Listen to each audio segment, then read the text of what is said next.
वंदे मातरम साथियों। आज मैं पाकिस्तान के एक हिंदू भाई से, जिससे 4-5 साल से मैं परिचय में हूँ, जो राजीव भाई को सुनकर उसने अपना जीवन बदला, उससे मैं संपर्क में रहता हूँ और कल मेरी उससे बात हुई। तो मैं बता दूँ कि ये बहुत राष्ट्रभक्त व्यक्ति है। ये राजीव भाई को समझने वाला, भारत को समझने वाला भी व्यक्ति है। रहता पाकिस्तान में है, इसके पूर्वज पाकिस्तान में रहते थे। लेकिन इसकी जो बात कल इसने मुझसे की, वो बात जो है कहीं ना कहीं सुनकर मुझे शर्म भी आई, लेकिन कहीं ना कहीं मुझे लगा कि वो सच है। तो मैं चाहूँगा कि इस व्यक्ति की बात आप सुनिए।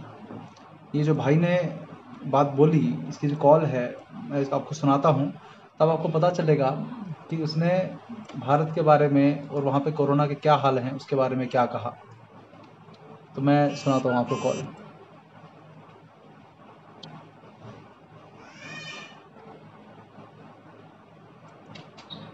और भाई कैसे हैं? ठीक है आप? शुक्र है भाई, नमस्ते। ठीक ठाक, आप कैसे हैं? कल से आप कह रहे थे बात करनी थी, तो मैंने कहा चलिए बात करते हैं। तो कैसा चल रहा है वहाँ पे पाकिस्तान में? जो है क्या हाल है, क्या हालात हैं कि वहाँ पे भी इस तरह से लोगों का, जिस तरह जो हाहाकार मचा हुआ है भारत में, वैसा आपके पाकिस्तान में भी है क्या? नहीं, देखिए, ये हर पर्सन पर डिपेंड करता है, वो किसी इन्फ्लुएंस है।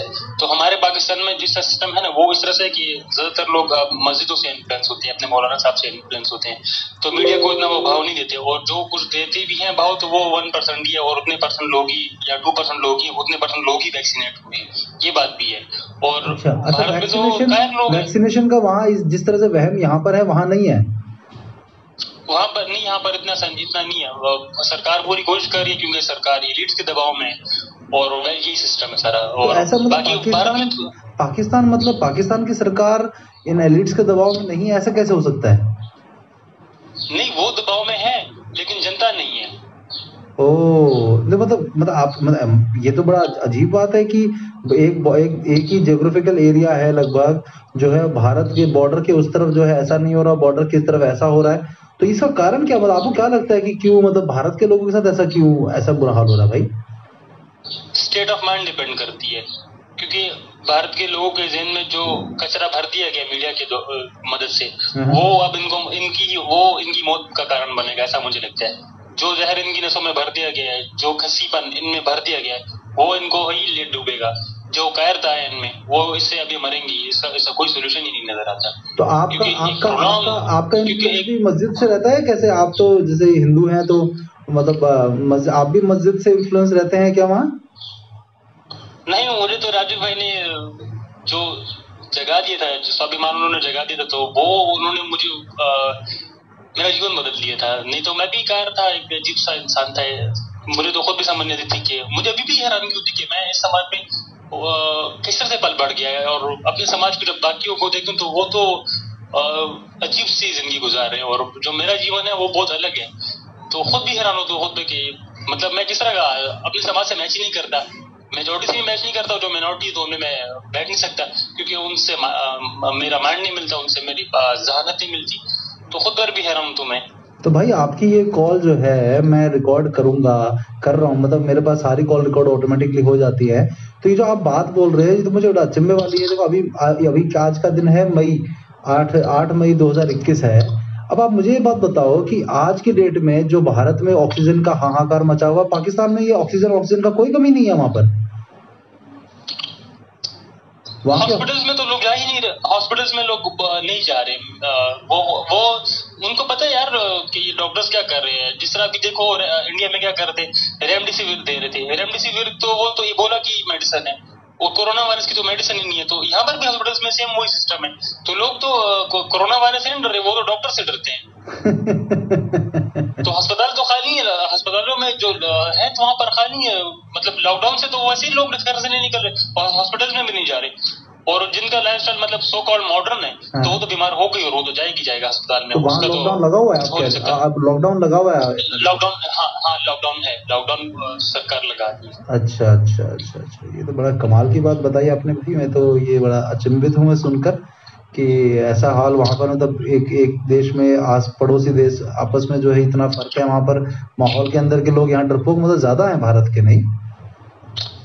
यहाँ के लोग तो कायर है, भारत के लोग कुछ भी नहीं कर सकते, ना ये पढ़ाई अच्छी करते हैं, ना ये मेहनत अच्छी करते हैं, और जो मेहनत करते भी वो गलत डायरेक्शन में करते हैं, और इनका कुछ भी नहीं हो सकता। इनका जो मुझे लगता है, जो मुझे समझ आती है, ये कुत्ते की मौत ही मरेंगे, सीधी बात है, और इनका कोई इलाज नहीं है। चलो, तो और जिनका लाइफस्टाइल मतलब सो कॉल्ड, तो आपने सुना इसने क्या कहा कि भारत के लोगों में जो खस्सीपन भर दिया गया है, ये पाकिस्तानी भाषा है। और अंत में उसने एक बहुत कड़वी बात बोली, जिसे सुनकर मुझे समझ में नहीं आया मैं क्या उत्तर दूं। यदि कोई और पाकिस्तान का व्यक्ति बोलता शायद गुस्सा आ जाता, लेकिन पता नहीं क्यों जब इसने कहा कि भारत के लोग कुत्ते की मौत मरेंगे, तो मेरे मन में बजाय उसकी बात का विरोध करने के मन में ये आया कि वास्तव में भारत के लोग कुत्ते की मौत मरेंगे नहीं, कुत्ते की मौत मर रहे हैं। आप समझो इसका मतलब क्या है कि आज भारत के लोग यदि हॉस्पिटल में मरते हैं, उनके लोग अपने लोग मुखाग्नि नहीं दे पा रहे, अपने लोग उनका एक संस्कार, जो 16 संस्कार भारत में होते हैं, वो 16 संस्कार तो करते नहीं, 15 संस्कार आजकल कोई करता नहीं। एक अंतिम संस्कार ही था जो ठीक से होता था, वो अंतिम संस्कार भी ठीक से नहीं हो रहा। इसका मतलब क्या है? ये सड़क पे मर जाने वाले कुत्ते की भी यही हाल होता है, लावारिस की तरह मर जाता है, उनके अपने लोग, अपना कोई होता नहीं। तो आप समझिए कि ये जो इसने बात बोली, आगे भी इसने एक लंबी कॉल है, मैं उसके ऊपर पूरा ना जाके मैं आपको जो बात बताना चाहता हूँ वो ये कि इसने एक बात बोली कि जो पंजाब का जो प्रोविंस है, पंजाब का जो क्षेत्र है, पंजाब प्रांत है पाकिस्तान में, उसमें केसेस ज़्यादा हैं। लेकिन जिन जगहों पर पाकिस्तान में, जैसे पेशावर हो गया, इस्लामाबाद हो गया, कराची हो गया, ये सब जो जगह हैं, इन जगहों पे केसेस कम है। क्यों? क्योंकि वहाँ के लोग मस्जिदों की ज़्यादा सुनते हैं, इमाम की ज़्यादा सुनते हैं। इसीलिए वहाँ पर ना तो वैक्सीनेशन ज़्यादा लगाने पे जोर है, भले ही सरकार जो है वो इंटरनेशनल माफिया के प्रेशर में हो, लेकिन लोग प्रेशर में नहीं आते, क्योंकि उनका जो पूरा जो संपर्क है और इन्फॉर्मेशन का जो है वो मीडिया से ज़्यादा प्रभावित वो अपने मस्जिदों से होते हैं। यही कारण है कि भारत में भी, और मैं ये कि हिंदू मुसलमान वाली बात नहीं कर रहा हूँ, मैं ये कोई धर्म के मतलब किसी आपस में भिड़वाने वाली बात नहीं कर रहा हूँ, मैं बहुत जेन्युइन बात बोल रहा हूँ आप सबको कि मुसलमान जो साथी हैं सब, वो जो हैं अपने उसमें इतने बढ़िया तरीके से संपर्क बना के रखते हैं अपने इमामों की बात, अपने जो भी धार्मिक उनके धर्म के जो हैं, जो उनके मजहब के जो हैं, जो सर्वे सर्वा माना जाता है, जिनको इमाम हो गए या जो भी उसके ऊपर होते हैं, उनकी बात में चलते हैं, वो मीडिया से प्रेरित होकर नहीं चलते।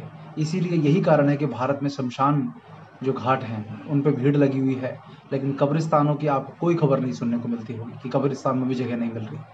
और ये मैंने कंफर्म किया है बहुत जगहों पे कि कब्रिस्तानों में लाइन नहीं लगी। क्यों? क्योंकि वो लोग वैक्सीन भी कम लगवाते हैं। तो ये जो डेटा जो है, इस डेटा को जब मैं देखने लगा तो मैं, ये बहुत लंबा चौड़ा डेटा आया मेरे सामने, मैं उसका एक बार दिखाता हूँ आपको। ये देखिए, मैं जल्दी से इसको ज़रा डेटा को बता देता हूँ। ये पूरा डेटा जो है, यदि आप देखेंगे तो मैंने भारत के जो पड़ोसी देश हैं उन पड़ोसी देशों का डेटा निकाला। तो ये देखिए, भारत के ये केसेस हैं, ये इसके अंदर जो इस डेटा का जो सोर्स है वो WHO, जो पॉपुलेशन का डेटा है वो मैंने विकीपीडिया से लिया है, और बाकी जितना भी डेथ का डेटा है, वैक्सीनेशन का डेटा है और टोटल डेथ का जो डेटा है, ये सारा डेटा मैंने WHO की ऑफिशियल वेबसाइट से लिया है। इसलिए इस सारे डेटा को आप लोग चाहे तो कंफर्म कर सकते हैं। तो मैंने जब देखा तो जो इंडिया का भारत के अंदर जो है 137 करोड़ की जनसंख्या में जो है 2 करोड़ से ज़्यादा केस हैं। टोटल वैक्सीनेशन 16 करोड़ लगे हैं और टोटल डेथ 2,34,000 हुई हैं, जिसमें पॉपुलेशन का जो और केसेस का परसेंटेज वो 1.75% है। मतलब पॉपुलेशन के हिसाब से जो केसेस आए हैं वो सिर्फ 2% से भी कम, 1.5% के लगभग हैं। और जो केसेस आए हैं और जो डेथ का रेशियो है वो केवल 0.01, जितने केसेस टोटल आए उसके हिसाब से 0.01%, ये जो आप देख रहे हो 0.01% लोग मरे हैं। और पॉपुलेशन के हिसाब से यदि डेथ का डेटा देखेंगे कि जितनी पॉपुलेशन है 137 करोड़ और उसके हिसाब से जो डेथ हुई हैं वो आता है 0.00017%। तो ये मैं आपको भारत का बता रहा हूँ। अब सबसे खतरनाक जो बात है वो मैं आपको बात दिखाता हूँ, वो डेटा है चाइना का। चाइना, जहाँ से ये कोरोना नाम का एक शिशु पैदा हुआ और चाइना ने उसको अनाथ छोड़ दिया और भारत ने उस वायरस को जो है गोद ले लिया और उसको आज पाल पोस के बड़ा कर रहा है भारत, और जो है उसको ये भी सिखाया जा रहा है कि नेताओं की रैली में नहीं जाना है, कौन इस देश में अच्छे बड़े लोग हैं, रसूखदार लोग हैं जिनके ऊपर इस वायरस को ने हमला नहीं करना है, कौन गरीब है, कौन छोटे व्यापारी हैं, कौन सड़क पे आम आदमी है, उसके खिलाफ उसके अंदर दुश्मनी भरी जा रही है। तो कोरोना वायरस केवल उनको नुकसान पहुंचाता है, बाकियों को नुकसान नहीं पहुंचाता है। तो ये जो झोरोना है, मैं आपसे कोरोना को झोरोना बोलूँगा। तो चाइना जहाँ से ये शुरू हुआ उसके 139 करोड़ की जनसंख्या है, लगभग भारत से 2 करोड़ ज़्यादा। वहाँ पर कितने केस आए हैं? 1,03,774 केवल आज तक, ये WHO की वेबसाइट का डेटा है। और वहाँ पर टोटल वैक्सीनेशन कितने लगे हैं? 28 करोड़। ये आप डेटा देखो, ये 28 करोड़ से भी ज़्यादा टीके लग गए हैं वहाँ पर। और टोटल डेथ जो है वहाँ 4,858 हुई है।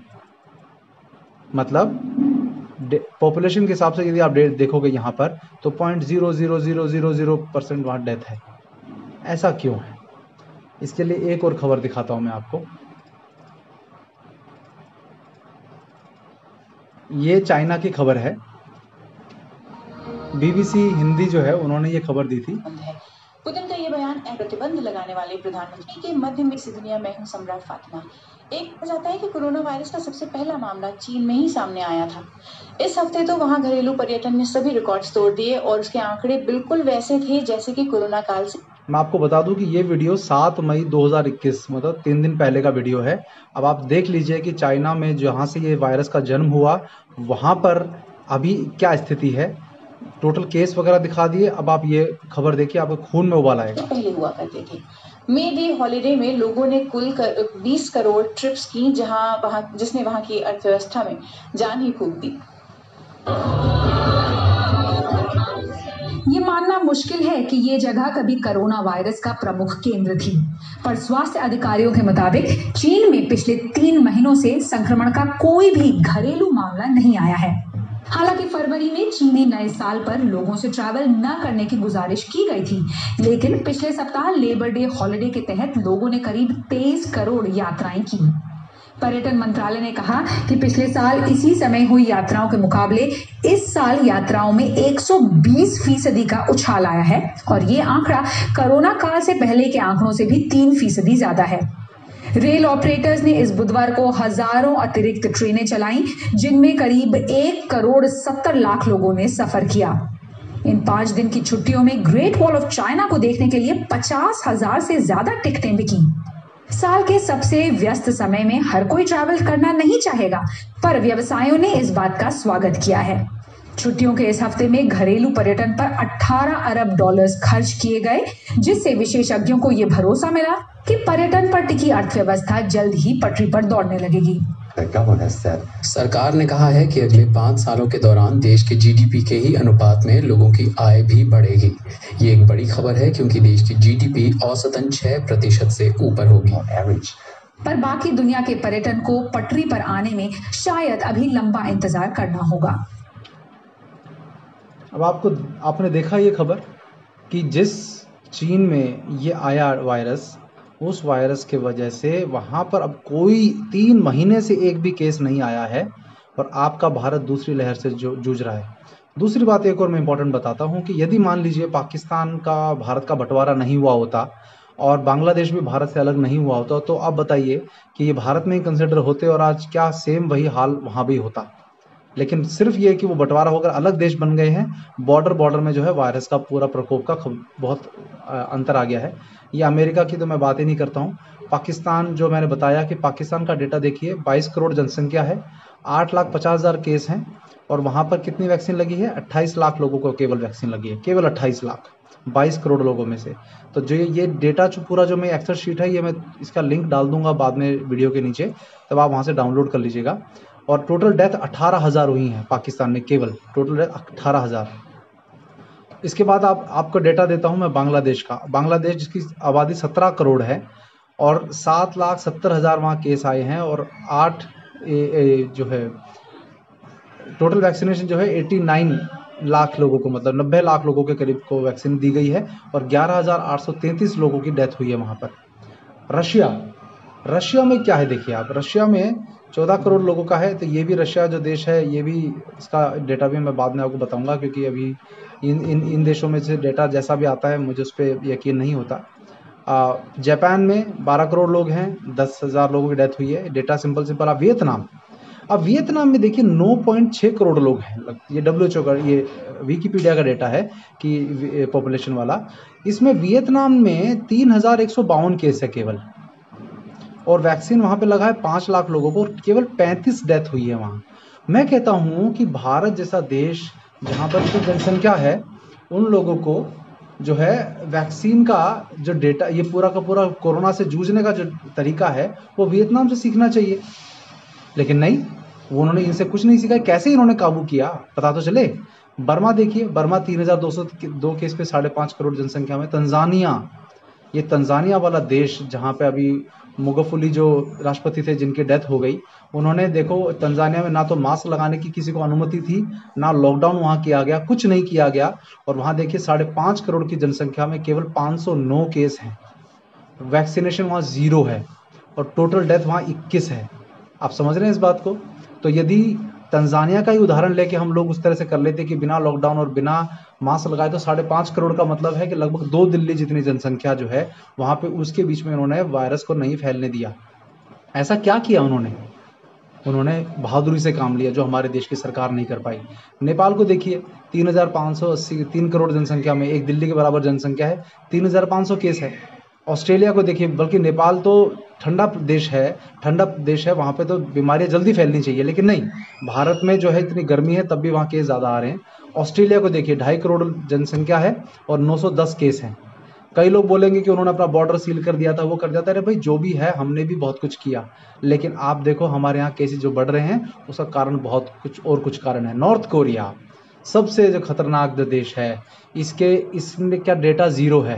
2.5 करोड़ जनसंख्या, 0 केसेस, 0 वैक्सीनेशन, 0 डेथ।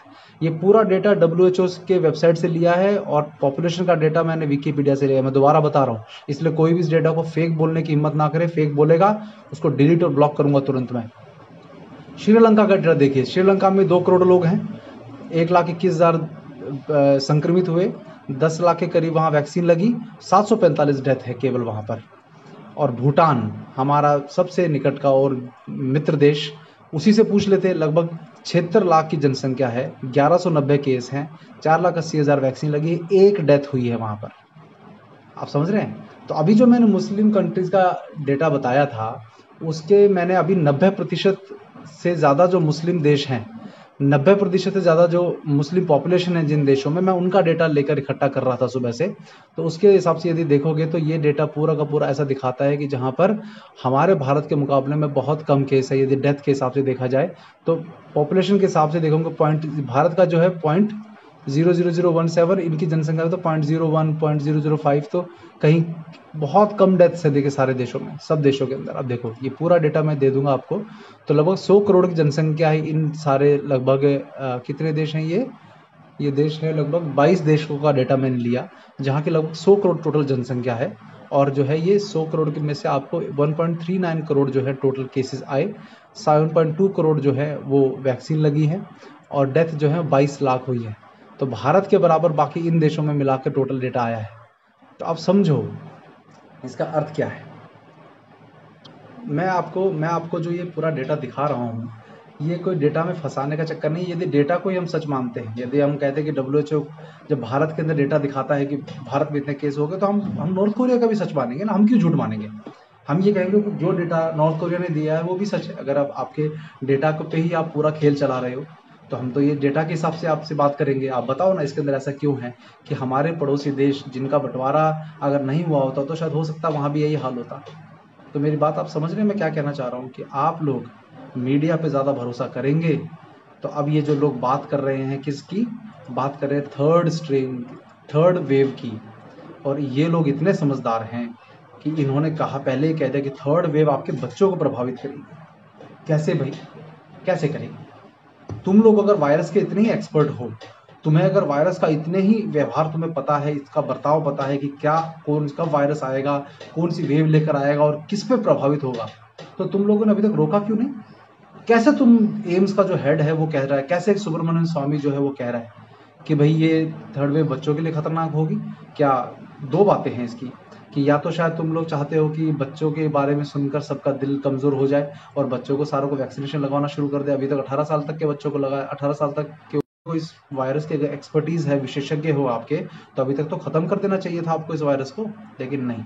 आप लोग ये डरा डरा कर, अब भारत में पूरी दुनिया में जैसे पहले कहा था ना कि अफ्रीका से एड्स का जन्म हुआ, अब जो है एक शब्द निकलने लगा है जिसको बोलते हैं इंडियन स्ट्रेन।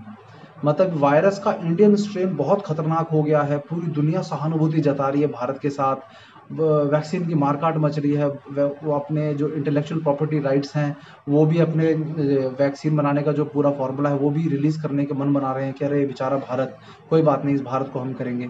ये पूरे दुनिया में 130 करोड़ लोगों का देश, क्योंकि चाइना तो घुसने देता नहीं, चाइना तो घुसने देगा नहीं, तो उसके बाद सबसे बड़ा देश जो जनसंख्या के मामले में कौन सा है? भारत है। तो भारत को अगर लपेटे में ले लिया तो पूरी दुनिया, भारत के एशिया की कई कंट्रीज में लपेटे में आई जाएंगी। मन ही मन में सोच कर कह रहे भारत के साथ ऐसा हो रहा है तो हमारे साथ ना हो जाए। तो आपके देश को बदनाम करने की कोशिश हो रही है। और जो पाकिस्तान के भाई ने बोला कि कुत्ते की मौत मारने की आपको तैयारी हो रही है, जो है वो आप लोग उससे थोड़ा सा सावधान हो जाओ, क्योंकि ये स्थिति बहुत अच्छी नहीं है। तो ये डरना बंद करो। आज आप लोग अपने धर्म गुरुओं की, अपने भगवान के भरोसे, भगवान की पूजा करके, अपने धर्म में आस्था रख के तभी आप बच सकते हो, नहीं तो ये मीडिया के में आस्था रखोगे, सरकारों में आस्था रखोगे, नहीं बचने वाले। तो मैं आपको ये डेटा जो दिखा रहा हूँ, क्योंकि इस डेटा में सबसे खतरनाक जो काम वो ये है कि आज के डेट में जो ये भारत को बदनाम कर रहे हैं, तो थर्ड स्ट्रेन का मुझे सबसे ज़्यादा दुख इस बात का होता है। मैं कुछ और चीज़ें आपको दिखाना चाहता हूँ जिसमें आप लोगों को अचंभा होगा कि वास्तव में हो क्या रहा है। ये देखिए, ये जो है शुगर की बीमारी दे रहा है रेमडेसिविर। ये आप देखिए इस तरह से, ये 80 करोड़ जो है, ये सीरम इंस्टीट्यूट ऑफ इंडिया का जो आधार पूनावाला है उसका बाप है। ये इसका पिता है। ये बिल गेट्स इसको सम्मानित कर रहा है कि 2019 में कोरोना वायरस के आने से पहले इसको सम्मानित किया जा रहा है। तो ये आपका जो है बिल गेट्स का वो है। तो साथियों, मैं आपको ये जो पूरा डेटा देने की जो कोशिश कर रहा था, आप समझो इस बात को कि कहाँ गए सब संगठन बड़े बड़े, कहाँ गए? चाहे वो आरएसएस के संगठन हों, चाहे वो आर्य समाज के हों, चाहे वो और बड़े बड़े संगठन जो हैं, कहाँ गए भाई? ये देश बर्बाद हो रहा है तुम्हारे सामने और तुम सब चुप बैठे हो। तुम सब एनालिसिस कर रहे हो कि ये सच है कि झूठ है। आंखें खोलो, तुम्हारे सामने, तुम लोगों को सामने के सामने जो है तुम्हारे अपने लोग मर रहे हैं और तुम लोग फंसे पड़े हो कि भाग भाग के वैक्सीन लगवा रहे हो। आज मैंने पढ़ा 43 किलोमीटर दूर जाके वैक्सीन लगवा रहे हो। तो आप लोगों को समझ में नहीं आ रही है बात कि मैं एग्जैक्टली क्या कहना चाह रहा हूँ। तो साथियों, कहने को मेरे पास बहुत कुछ है, मैं डेटा भी बहुत कुछ दे सकता हूँ, मैं बहुत कुछ आपको बातें बता सकता हूँ, लेकिन मैं सब बताऊँ मेरा मन नहीं है, क्योंकि कितना ही बता लिया। अभी कल ही एक मैं न्यूज़ देख रहा था कि 20,000 करोड़ में संसद भवन और इसको बनाने का, प्रधानमंत्री के आवास को बनाने का जो ठेका जो है वो 2024 तक पूरा हो जाना है। 2022 में या 21 में ठेका अलॉट कर दिया जाएगा। क्यों ज़रूरत है तुमको? तुम बनाओ जो तुम्हें बनाना है। जब देश में आप सरकारी कर्मचारियों के डीए को फ्रीज कर देते हो, जब तुम दुनिया से भीख मांगते हो वैक्सीनेशन की, दुनिया से लोन लेते हो, उस समय तुमको, अगर तुम्हें नया संसद बनाना है, नया प्रधानमंत्री आवास बनाना है, तो थोड़ा रुक जाते, थोड़ा समय लगा के बनाते। जब लोगों बेचारे जब भूखे मर रहे हैं, उनके धंधे बर्बाद हो रहे हैं, ये किस लिए? ये धंधे क्या तुम और देश के लोगों में आपको एक बात बताऊं, ये जो जैसे प्रजा होती है ना वैसे राजा मिलता है। आप लोग ये मत समझो कि आप लोग दूध के धुले हो। ये जो पापी लोग हो ना, ये भारत के ही, तुम्ही सब्जी वाले से लेके मुर्दा घर तक वाले ने रेट बढ़ाए हुए हैं, सब मुनाफाखोरी में लग गए हैं सबके सब। मेरा एक दोस्त मुझसे पूछ रहा था कि बिंदु भाई, अगर हम इस विचारधारा में नहीं होते, तो हम क्या करते? हम लोग शायद कालाबाजारी कर रहे होते। तो मैंने कहा भाई देखो, मैं तो कालाबाजारी करने वाला दिमाग ना तो मेरा चलता है ना मेरा है। तो आप समझो कि कालाबाजारी वो लोग जो कर रहे हैं, जिनको मौका मिल रहा है वो कालाबाजारी कर रहे हैं। इसका मतलब क्या हुआ कि सब्जी वाला नींबू महंगे कर दिए, चिता वाले ने चिता जलाना महंगा कर दिया, वो एम्बुलेंस वाले ने एम्बुलेंस शव को ले जाना महंगा कर दिया, डॉक्टरों ने इलाज महंगा कर दिया। हरियाणा का मेरा एक दोस्त बता रहा था कि दिल्ली के 4-4, 5-5 लाख रुपए कमा रहे हैं डॉक्टर्स। तो ऐसे डॉक्टर्स जब कमाई कर रहे हैं लोगों का फ़ायदा उठा के, तो फिर वो उनके लोग तो पाप जब होगा तो मरेंगे ना, दुख तो उनको मिलना ही वाला है। तो मैं ये जो कहना चाह रहा हूँ कि आप समझो कि जब मुनाफाखोरी का अवसर मिला तो आप लोगों ने भी नहीं छोड़ा, तो ये नेता कैसे छोड़ देंगे? नेता भी तो अपना पूरा जब मुनाफा कमाने का और अपने, तो ये हम लोग किससे शिकायत कर रहे हैं? आप भारत के लोगों का चरित्र देखो, पाकिस्तान वालों ने क्या बोला कि खस्सीपना भर गया है आप लोगों के अंदर। तो शर्म नहीं आती है सुनकर? गाल में थप्पड़ नहीं लगता है? आपका एक हिंदू भाई है वो, पर ऐसा नहीं कि वो आपके देश को जानबूझकर ऐसा बोलना चाहता है, उसके मन की ये बात है। तो आप लोगों को शर्म करो थोड़ी सी। ये जो आस पड़ोसी देश हैं, वो सब के सब पड़ोसी देश जो हैं वो मौज मार रहे हैं। चाइना जो है, चाइना 3, मतलब चाइना का डेटा आप देखो, कितना डेटा है उसका। ये देखो डेटा कितना है, ये 4000 डेथ, 1 लाख केस, 139 करोड़ की जनसंख्या, भारत से भी ज्यादा जनसंख्या, और पैदा वही हुआ वायरस, उन्होंने कब्जा कर लिया।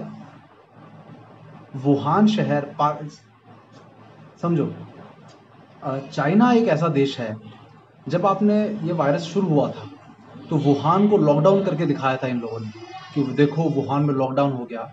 चाइना एक ऐसा देश है जहां से उसके देश का कोई वीडियो उसकी सरकार की नजरों के सामने सेंसर हुए बिना नहीं निकल सकता। तो आपको लगता है कि अपने एक शहर का नेगेटिव इमेज जो है चाइना जो है वो प्रेजेंट करेगा खुले तौर पे कि देखो हमारे देश में वुहान शहर का कितना बुरा हाल है जी, देखो हमने लॉकडाउन, हमारे यहाँ तो वायरस फैल गया, हमारे बस की नहीं है कुछ भी, आप लोग ये देखो, ये आप भी ऐसे करो। पूरी की पूरी नौटंकी चाइना ने की, पर आपके आज वो वुहान के अलावा किसी शहर में चाइना के लॉकडाउन नहीं लगा। एक मिनट,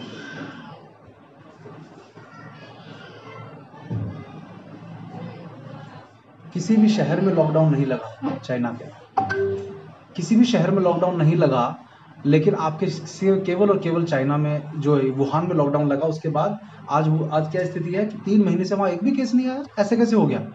बल्कि भारत से ज्यादा ठंडा देश है वो। तो जब मैंने कल किसी बड़े देश के संगठन के बीच में जब बात करने लगे, तो इन लोगों को जो है इनिसी से एनालिसिस से फुर्सत नहीं है कि ये सच है कि झूठा। अभी तक इनके दिमाग में यही नहीं आया कि सच है कि झूठ है। तुम्हारी सरकारें जो हैं तुम्हारे सामने तुम्हारा गेम खेल रही हैं, और तुम लोग जो है अंधभक्ति में पड़े हुए हो। अब आपको एक चीज, छोटा सा डेटा और दिखाता हूं मैं इसके ऊपर, और आप देख लेना एक बार।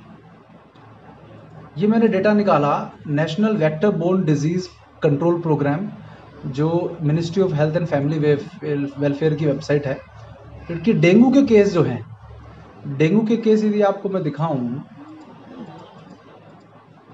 ये देखिए डेंगू के जो टोटल केस हैं 2015, 16, 17, 18, 19 और 20, तो 2015 से लेके 2019 तक के जो एवरेज केसेस डेंगू के पर ईयर आते थे वो थे 1,35,000, जैसे 99,000, 1,29,000, 1,88,000, 1,01,000, 1,57,000 डेंगू के केसेस आए। और डेथ जो है वो, तो एवरेज निकाला जब इसका मैंने औसत निकाला, तो 1,35,000 लोग जो हैं, 1,35,000 केसेस पर ईयर आते थे 2015 से 2019 तक, और डेथ जो है पर ईयर होती थी 226।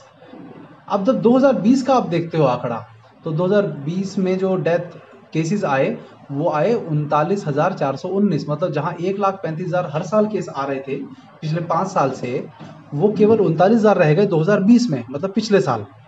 और डेंगू की जो डेथ थी वो 56 है सिर्फ, जहां पे 166 होती थी, 162 होती थी, 325, 242, मतलब एवरेज डेथ 226 हुआ करती थी, इस बार 56। कहाँ गए ये सब डेंगू के केस? पिछले 5 साल का एवरेज कैसे कम हो गया एक साल में? ये सारे केस चले गए कहाँ पर? कोरोना डेथ में। ऐसा ही हाल जो है वो मलेरिया का हुआ। मलेरिया का देखिए 6,75,000 केस हर साल आते थे 2016 से लेके 2019 तक, तो और एवरेज डेथ जो है वो 175 होती थी। और तो आप देखोगे तो 2020 में वही जो 6,75,000 केस हर साल आते थे वो घटकर 1,81,000 रह गए, और मलेरिया जो है वो उसकी डेथ जो है 63 रह गई केवल। इसका क्या मतलब हुआ? चिकनगुनिया के साथ भी ऐसा ही है। अब देखिए, तो ऐसे ही सब मैंने केसेस निकाले। तो आप समझो, आपके सामने सारा डेटा अवेलेबल है, लेकिन आपके सामने गेम क्या खेला जा रहा है कि आपका देश जो है वो बहुत second, third wave, fourth wave, अरे कितने मास्क पहनोगे, डंडे का कितने डंडे सहोगे, एक दो, दूसरी लहर में 2 मास्क जुड़ गए, तीसरी लहर में 3 मास्क जुड़ जाएंगे, 4 मास्क। तो ऐसा करो, रस्सी बांध के लटक ही जाओ ना सबके सब। जब सांस तुम्हें जिंदा बराबर मरे हुए तुम लोग, तो तुम लोगों की जिंदा और मरने में कोई फर्क है? जिंदा हो तो कायरों की मौत मर रहे हो, कायर जिंदा लाशी तो हो, और मर रहे हो तो कुत्तों की तरह मर रहे हो। तो मैं आज जो ना बहुत कड़वी बात बोलने का मन में हूँ। इस सरकार को, मोदी को खुश करके बहुत कुछ हो गया। मुझे नहीं मतलब किसी से बुरा लगता हो, भाड़ में जाओ जितने भी लोगों को अगर मोदी के बुराई सुनने में। अरे मोदी तुम्हारे देश में वो हेड बैठा हुआ है, वो सर पे बैठा हुआ है तुम्हारे। कुछ गलत अगर देश में हो रहा है तो किसको बोलोगे तुम? मुख्यमंत्रियों को बोलोगे? कल एक था वो संदीप देव जो है, वो डेटा निकाल के दे रहा कि पूरे कांग्रेस लोग साजिश रच रहे हैं लोगों को मारने की। क्यों? धारा 370 के समय साजिश नहीं रची इन लोगों ने, इनसे हिम्मत नहीं हुई। तब तो बहुत तुमने पूरी आर्मी लगा दी, सब कुछ लगा दिया। तब तुम्हारे हाथ में, जब तुम एक एक बंदे को लॉकडाउन पूरे देश में किसने करवाया, किसने डंडे खाए? तब तुम्हें सख्ताई करने की नहीं। अगर आज कोई मुख्यमंत्री किसी राज्य का अगर षड्यंत्र रच रहा है तो तुम्हारे अंदर तुम्हारी ताकत क्या है? फिर पूर्ण बहुमत लेके बैठे हो, तुम्हारी ताकत क्या है? तो हम बोलेंगे मोदी को, तुम्हारी वजह से देश का यह हाल हो रहा है, तुमने शुरू किया है सारा का सारा। तुम बैठकर इस बिल गेट्स के साथ वीडियो कॉन्फ्रेंसिंग कर रहे थे। अब समझ में आई तुम्हारी बात कि अगर तुम लोग ये नेता को खुश करने में नाराज ना हो जाएं, भाड़ में गया ऐसा सब का सब जो पूरा तंत्र, जिसकी वजह से हमारा देश का मानस ऐसा हो गया है जिसमें पापी लोग मर रहे हैं। मुझे इसका कोई दुख नहीं है, लेकिन इस देश का हमारे नाक के नीचे, हमारी आंखों के सामने यदि बेड़ा गर्क हो रहा है और हम कायरों की तरह बैठे रहेंगे तो कम से कम भले सोशल मीडिया पे बोलना पड़े, हम बोलेंगे। जिसको बुरा लगता है लगने दो। ये डेटा के साथ खेलते ना, डेटा भी दे दिया आप लोगों को मैंने, फिर भी अगर तुम्हारी आंख नहीं खुलती और फिर भी तुम्हें अगर नीचे कमेंट में बकवास लिखनी है, एक एक को ब्लॉक करूंगा, एक एक को डिलीट करूंगा, किसी का नहीं जवाब दूंगा। लेकिन बात मैं बोल कर रहूंगा, जिसको जो करना है वो करे, जिसको जितने कमेंट उल्टे सीधे करने हैं करे। मैं ये बात बोली है, ये सच है, डेटा है मेरे पास, और मैं ये बिना किसी भय के बात बोलता हूं कि हमारे नाक के नीचे सब नहीं होने देंगे। वंदे मातरम।